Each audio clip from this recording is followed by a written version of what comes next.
Many years had gone since King Saul had gloriously defeated Nahas, son of King Ammon, named the Ammonite. Two men on camel traveled through the desert under a burning sun. One of the two men was Samuel, who had left Gilgal, where he lived, to reach Ramet, his new destination.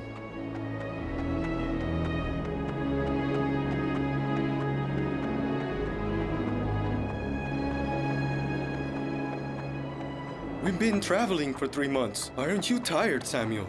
It doesn't matter if I'm tired. I have to go where Jehovah sends me to tell everybody about him. Samuel, how do you know where God wants to send you? Very simple, I listen to his voice. Do you know why everybody fears you? Because all men fear you because they always say you always speak with Jehovah. They don't have to fear me. Only Jehovah must be feared. I am merely his servant. Saul was only 30 years old when he became king, and almost 20 years had gone since he began to reign and fight in the name of Jehovah. But Jehovah wasn't pleased with King Saul because he closed his heart to the Lord's word. Saul had forgotten that Jehovah alone was the source of his strength. Samuel, Samuel. Lord, your servant is here. You know that I already judged Saul, so why are you still defending him? Lord. Oh, my Lord, because you chose him and your people don't have another king. Lord, tell me what to do and I'll obey you. You are my Lord, my only God. Samuel, I know that you are faithful to me.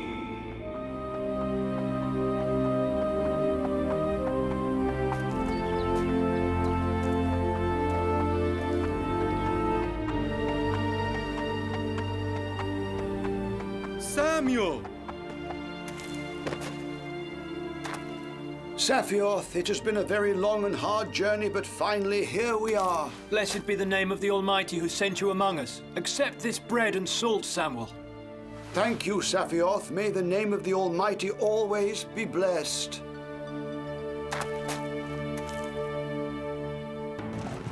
The wars fought by the people of Israel followed so hard on each other's heels that they seemed to have been constant. These wars weakened the Israeli people so much that nobody believed there would ever be peace and the serenity they longed for. Now, King Saul had to defend Israeli lands from a new Philistine threat. To help save their lands, he ordered 3 Israeli messengers to reach Ramah, where the righteous Samuel had settled down. The 3 messengers had to convince the wise prophet to go back to the city of Gilgal before the battle so that he could ask Jehovah's help for the Hebrew people. Only Samuel could do this.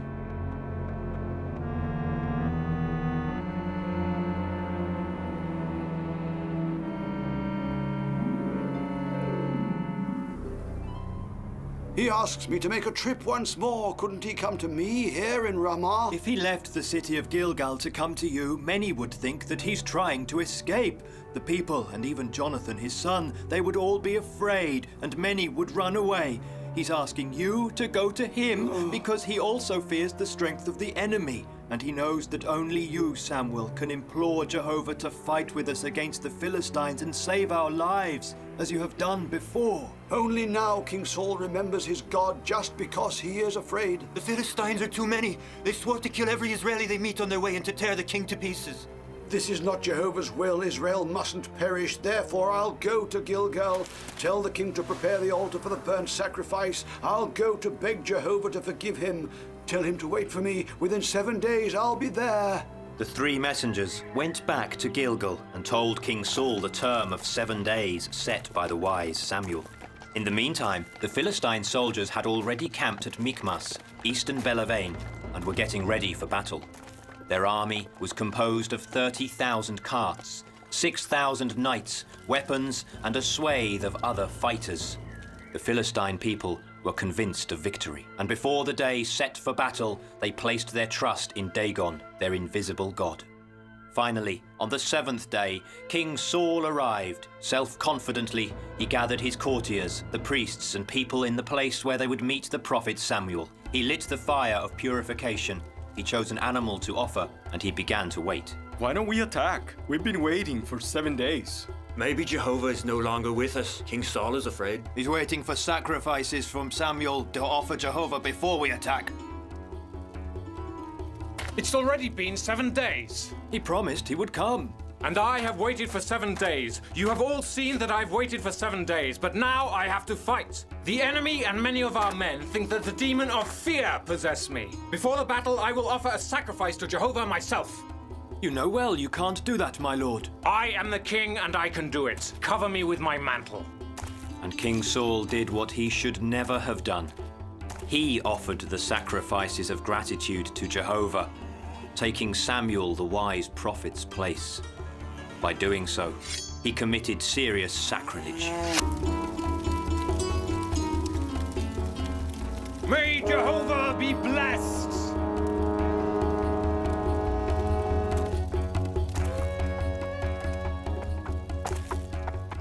What have you done? What have you done? Sacrilege! Sacrilege! Samuel! What have you done?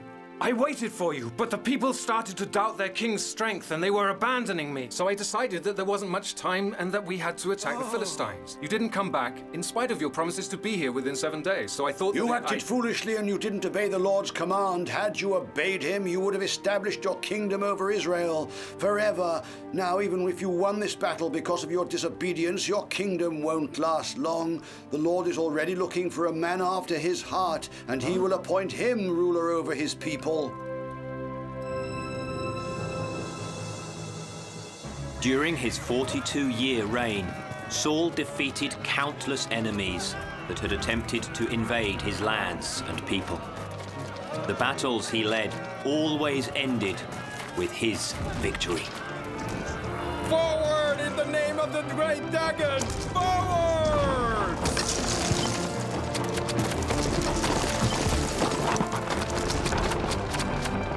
Destroy the Hebrews! Forward!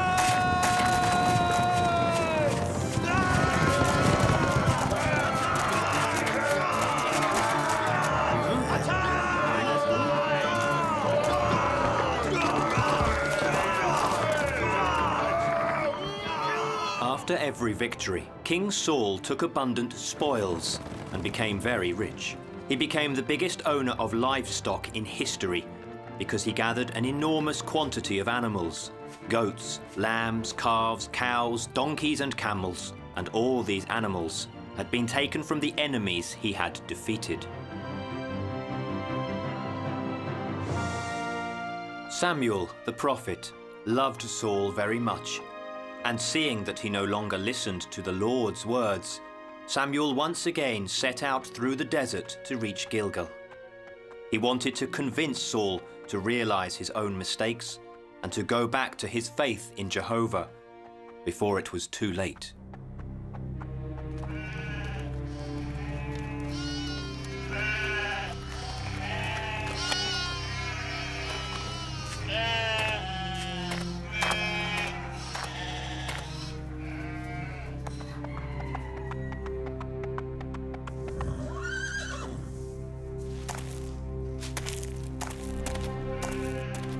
Welcome, wise Samuel. Welcome among us. You fought and you won your battles, but you don't listen to the Lord's voice. Why are you so attached to earthly spoils? But I defended my people and I obeyed the Lord, destroying the Amalekites. I allocated the choices of beasts to the Lord's altar to be offered as sacrifices. I don't think I did wrong behaving this way. Do you think Jehovah delights in this? Obedience is the best sacrifice and attention is worthier than the fat of rams. Because you rejected the word of the Lord, he rejected you as king. The Lord rent the kingdom of Israel from you, and he will give it to someone better than you. No, wise Samuel, no.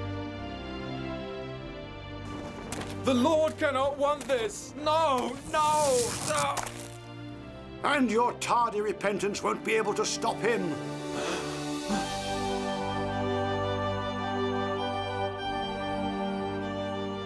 I implore you for the sake of Saul, the king of your people who sinned but asks your forgiveness, have pity on him and forgive him his sins. Samuel, Samuel, listen to me. King Saul sinned against me, and you know that. And I can't forgive him. Lord, I have waited for you to forgive him. How long will you mourn for Saul, seeing I rejected him from reigning over Israel? I've already chosen another king to reign in his place. Lord, do you mean to leave Israel without a king? No. Fill your horn with oil and go to the priest Josiah the Bethlehemite, for I provided me a king among his sons. Once again, Samuel the prophet, as the Lord ordered, mounted his camel and set out towards the place where Josiah the Bethlehemite lived, to announce to him the good news.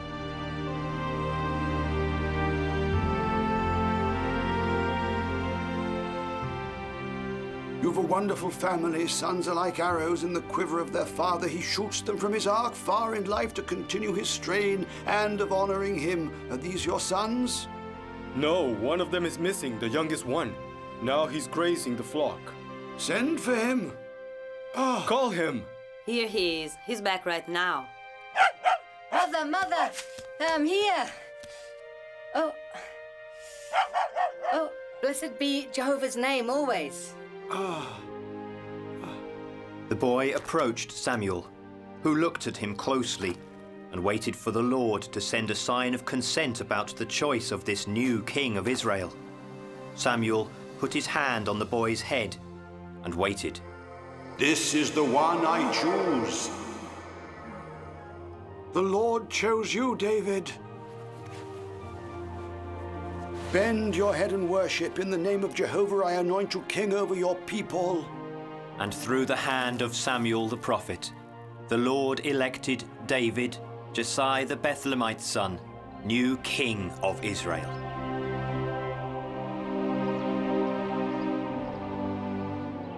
In the meantime, King Saul continued with life as normal, because he had no idea what was happening and that his reign had come to an end.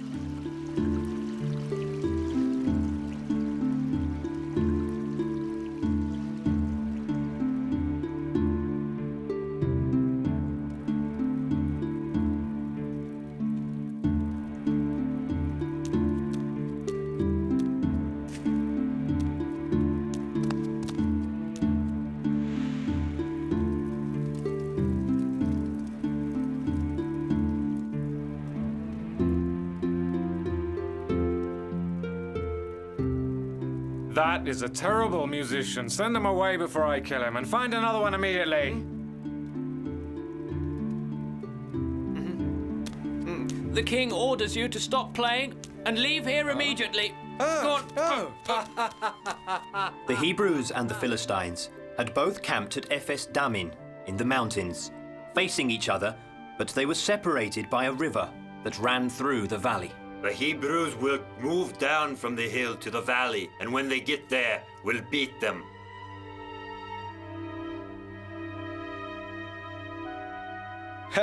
And they haven't seen Goliath yet. When they see him, they will be terrorized and will flee like hares. Yes, they'll run like hares. Finally, we'll have King Saul on his knees. When he's captured, I want to drag him along like a trophy throughout my entire reign. Emerging from the crowd, there came the man the Philistine king and his courtier had been talking about. Goliath, the giant from Gath. A champion warrior, 3 meters tall, with heavy armor of bronze scales and a bronze helm. Goliath! Goliath! What are you going to do with King Saul? Will you kill him or not? No, I won't kill him. I will take him and tie him with a leather rope and put him to guard my house with my dog.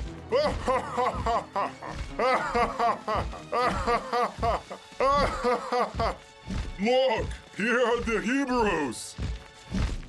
From King Saul's tent drifted the harmonious sitara sound and the sweet voice of an adolescent. It was the voice of David, youngest son of Isai the Bethlehemite, who had taken the place of the previous singer. Enraptured, King Saul was listening to the melody, whilst in the meantime, Who watches over us from the sky and protects us. He loves the Israelites and the Israelites. Israelis, listen! Choose among you your champion! I won't! I will not go! No! He's too late! Choose someone who would come down alone to fight me! Saul, where are you? Come and face me! He threatened us. He's a giant, my king. He's 3 meters high. What do my people say? What do they say about me? Father, people say you will be fighting Goliath and that you will beat him. But if he is 3 meters tall, how can I beat him? How? It's impossible to beat him. You? Why did you stop playing? Continue! So that I don't disturb you, sir, while you're thinking. I didn't want to... I think that here we need someone who knows how to use the sword, boy. I should go and fight him. Maybe I could defeat him, but maybe I could also be defeated, and then what would become of my dignity as king? Who could become king? Meanwhile, on the other side of the river, surrounded by Philistines, the swaggering Goliath was looking forward to receiving an answer from the Hebrews. He knew the Hebrews were all too frightened to fight him. Well, did you decide? Who will fight against me? Oh my goodness. Oh.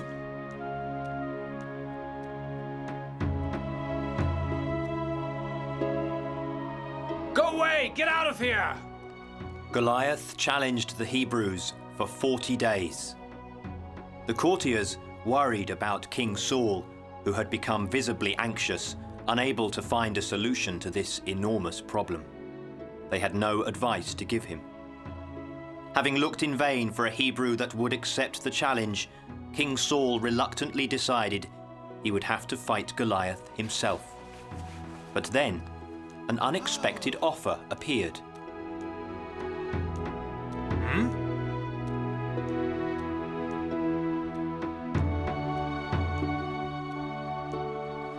Your Majesty, I will go and face the giant. I'm not afraid of him. You? But you can't do this! But I've already killed a lion that was going to attack my sheep. You? I don't believe it. You're too small, and the Philistine weighs more than 5 oxen. You are as light as 1 bird. Let me try, my king. You won't regret it, because Jehovah is with me. I kissed the robe of the righteous Samuel. When I was a shepherd, the Lord saved me from the claws of a lion and the talons of a bear, and I killed both with my own hands. I am sure that I can even beat the giant Goliath. Incredible! Jehovah is always with me, sir, but if someone else wants to fight the giant himself, I'll leave the honor of victory. Tell me, my lord, is there anyone else? No, neither here nor outside. Nobody wants to fight Goliath. Nobody. All fear him, and no one wants to accept the challenge. No one. Meantime, in the Philistines' camp, Goliath and the Philistines were celebrating a victory they felt was close at hand.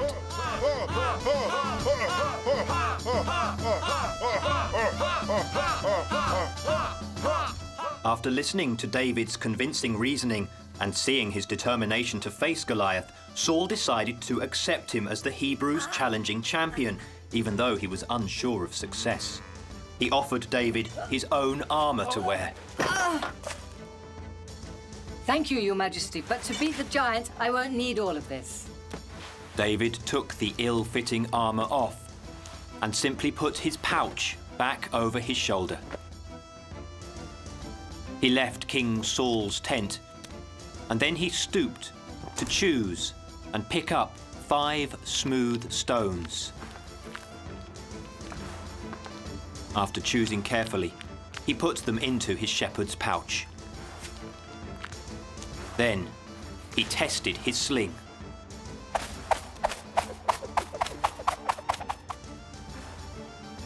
After, with his sling in his hand, That I want. David quietly walked towards the Philistine giant Goliath, who was still celebrating his victory against the Hebrews.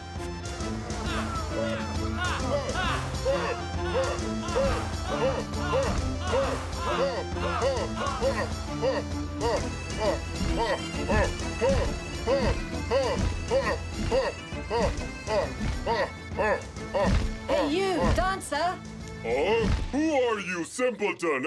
I am the smallest of Esai's children, and I will beat you. While the Philistine soldiers split their sides with laughter, the Hebrews were worried and ashamed because they had sent a boy in their place. Come to me, and I'll give you some of your flesh to the bird and some to the beasts. Then I'll cut to pieces your king, who sends a boy to fight a giant.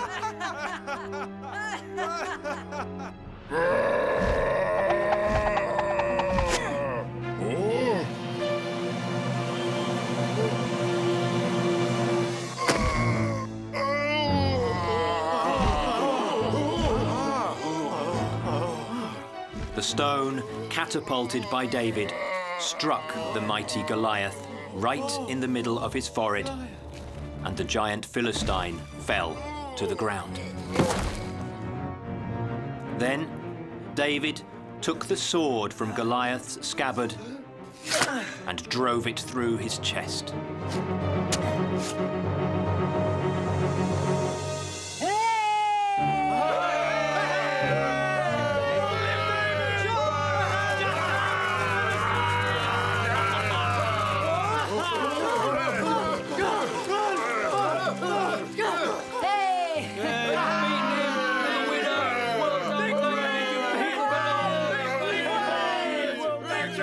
Watching the shouting, cheering crowd, Saul instinctively knew that his reign was over and that a new one had begun. Winner!